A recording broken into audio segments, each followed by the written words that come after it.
ladies and gentlemen. It's Hip Hop Saves Lives TV. Shout out to my business partner, PEACETONES. I'm your host, the Brooklyn Globetrotter, and we are going right back into Sierra Leone, episode 3. Again, I told you in the first episode how interesting the history of this country is. I had no idea that Black Americans built the original Freetown.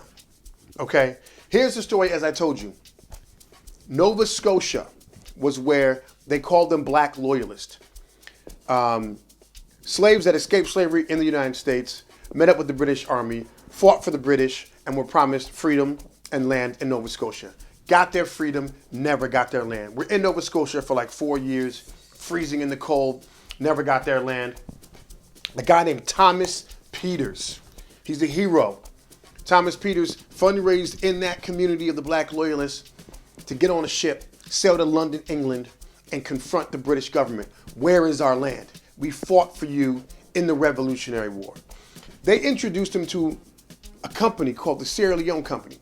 And these British guys said, we have land granted to us from an African king. And we have the right to build a city and start a colony there. And we need you Black Americans to get on a ship that we will provide from Nova Scotia all the way to Sierra Leone and help us build Freetown. So Thomas Peters heads back to Nova Scotia and convinces about 50% of those people, the Black loyalists and their families, to get on the boat and go. So they went and they built Freetown. The original Freetown was built by Black Americans. When I first got to Freetown, I was on a ferry, and an older gentleman, was selling books. And I said, "Yo, homie, let me check out some of the books." And he hears my accent, and he's like, "You need to read this book. This book will tell you the history of how Black Americans originally built Freetown." And I was like, "What?" So I grabbed the book, Road to Freedom, okay, written by Yema Lucilda Hunter. She was a daughter of a Black loyalist. Her brother, her sister, mom and dad got on that ship, sailed to Freetown. Her hands helped build Freetown. Okay? Yeah, that's the story. So guys, check out this book. It's a beautiful story. Shout out to Thomas Peters. In Freetown, there's a school that I visited. I took a picture of it. In honor of Thomas Peters, there's a statue in the center of town.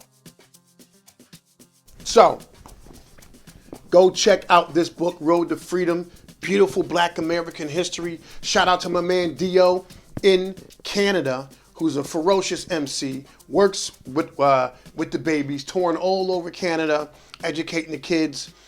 He has a new program called The Black Canadian. So he's partnering with me in this story of the Black Americans that ended up in Nova Scotia and then went to Freetown, went to Sierra Leone and built the original Freetown. So shout out to you, Dio. Dio and I are doing a song to help tell this story, so look out for that. That's coming. And also, we're gonna jump into my man 50 Don. He was the main artist that worked on the song in Sierra Leone. He, is a victim of polio, but he is active and he's a leader in his community. He's an MC, and everywhere we went in Freetown, people paid homage to him. 50 Don. And wait till you hear the story of how he came up with the name 50 Don. It's a beautiful story. So shout out to 50 Don. We're gonna get part 1 of his interview. There's 2 parts to the interview. This is part 1. Hip Hop Saves Lives TV, PEACETONES, Freetown, Sierra Leone, Thomas Peters. I salute you. My name is Ishmael Kombagbori. Of course, I'm a disability rights activist.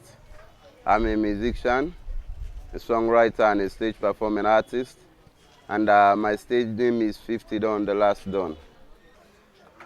How did you get involved with hip hop? Wow.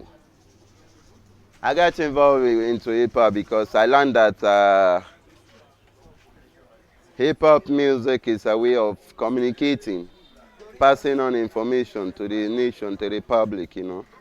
We have so many types of music, but I can compose a very good song in hip hop wherein I can add my feelings, emotion to the way I'm feeling, so that I could express to myself to the public. I want the society to feel what I'm singing or what I'm saying.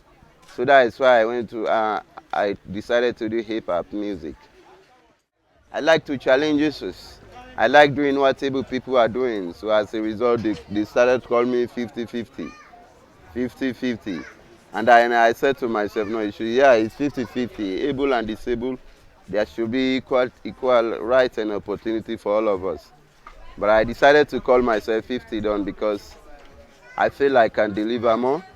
And then I've been heading wherever I go, whatever community and whatever I'm doing. People take me as the king, they don't. So that's why I call myself 50 Don, you know. Okay, so the 50-50 came from disabled and able people should be equal. Equal, yeah. There I got the name 50-50. Nice. Because, like, you know, I like to challenge issues. For instance, sometimes might have a football in somewhere. When I go there, they say, oh, man, you are disabled, you shouldn't be here. I said, no. We are all human, I have feelings. Why are you telling me not to be here? You know, so they started calling me 50-50. I said, yeah, that's the table and disabled. We are one. There should be 50-50. Yeah. I've got a song, Struggle Days. Struggle days, struggle days, struggle days. We tired for the big, now they sit on Freetown. Struggle days, struggle days, struggle days. They eat and sleep, now they sit on Freetown. Struggle days, struggle days, struggle days. We tired for the big, now they sit on Freetown. Struggle days, struggle days, struggle days. They eat and sleep, now they sit on Freetown. Struggle Days is a real life experience music that I have done, you know.